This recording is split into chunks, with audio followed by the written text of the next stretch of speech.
Hi, Jeff Snyder again with Global Resorts Network, and today I am going to talk about why did I join Global Resort Network. How I joined Global Resort Network is at first I knew that I had to do something else. I am a licensed builder, okay, and I had a fairly large company with a sales force and several contractors working for me, and we did remodeling.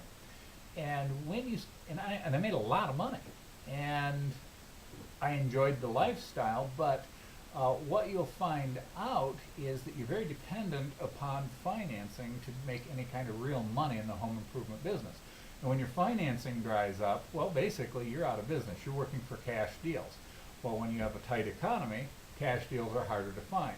And you find your margins start shrinking, you start losing dependable people, and even in the good times, it's a very high stress, high pressure cooker business where you're constantly hiring and firing. I had a big staff of people. I had phone solicitors, secretaries.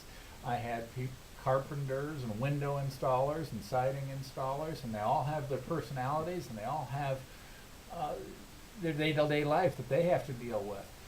And most of it's quite legitimate. But my point is in order to make any real money, you have created yourself an 80 to 90 hour work week that just is relentless. And at the end of the year, even if you did $1 million in business, by the time you've paid for everything and all the expenses and the mistakes and just things that happen, if you make $300,000, $400,000, you can consider yourself pretty lucky and pretty successful.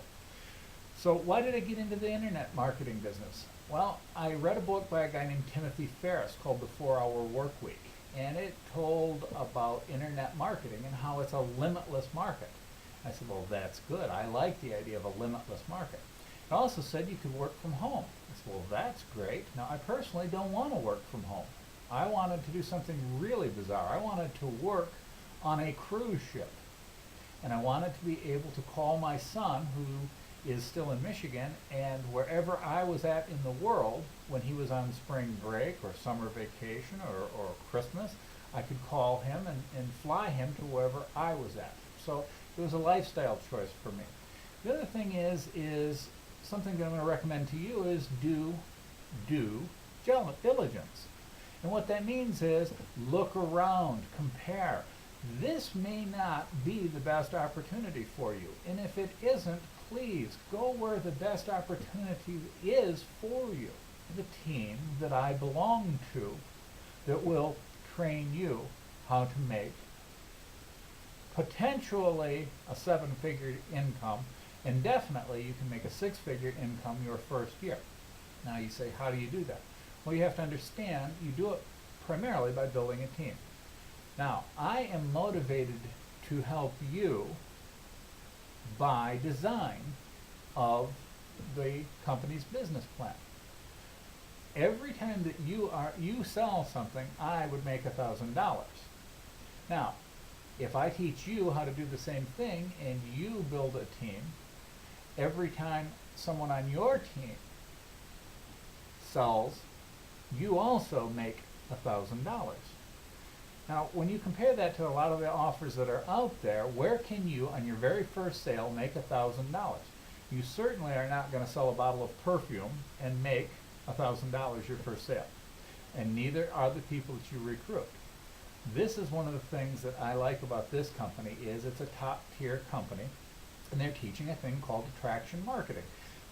Attraction marketing is a situation where I don't have to call my father, my mother, my housekeeper's best friend's cousin, and try to talk them into doing something that they may not necessarily want to listen to. What we do is we set it up the other way. We have a legitimate opportunity to make a very good upper middle class living. And I'm not going to say that there's no effort in it. There's a lot of effort in it. There's a learning curve. But I never met anybody making 6 to 7 figures that didn't work for that.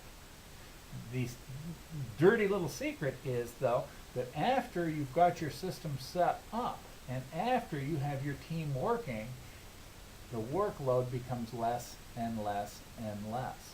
hence the 4-hour work week. Now, I don't know if I can definitely get down to a 4-hour work week, but I do know some people on my team that are working 10 hours a week and making multiple six figures. Now, I think they're going to get a little more ambitious and go for the 7 figures, and more power to them. What I am in this for personally is freedom. I want to be able to go where I want to go, when I want to go, and I want to be able to call my son and have him join me anywhere in the world. So that's basically it. I guess I wanted to mention stewardship. Stewardship is something that you don't see in business. There was a time when you joined General Motors and you were brought into the fold and you were one of the guys and you were taken under somebody's wing and they helped you. That no longer exists. It's a very cutthroat world out there, and maybe that's why General Motors is not right now begging the government for money. I really don't know. I come from a General Motors town, Flint, Michigan.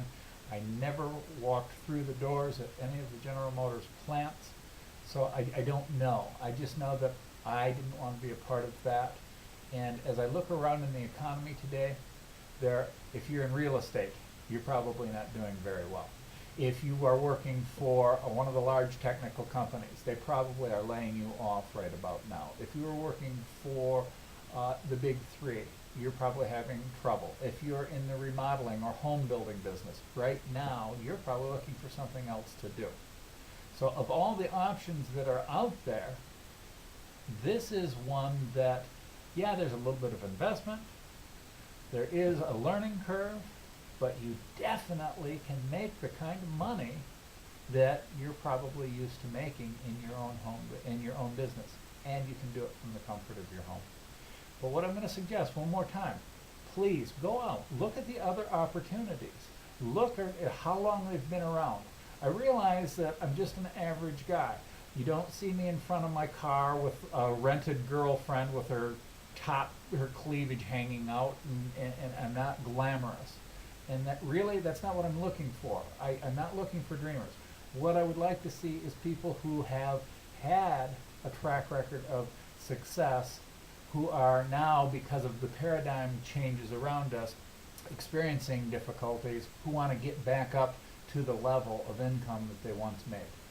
If you think you're that person, please look around, see what's available, and then contact me. Come on in. Let me show you how you can make 6 to 7 figures. I really appreciate you taking the time to listen to this.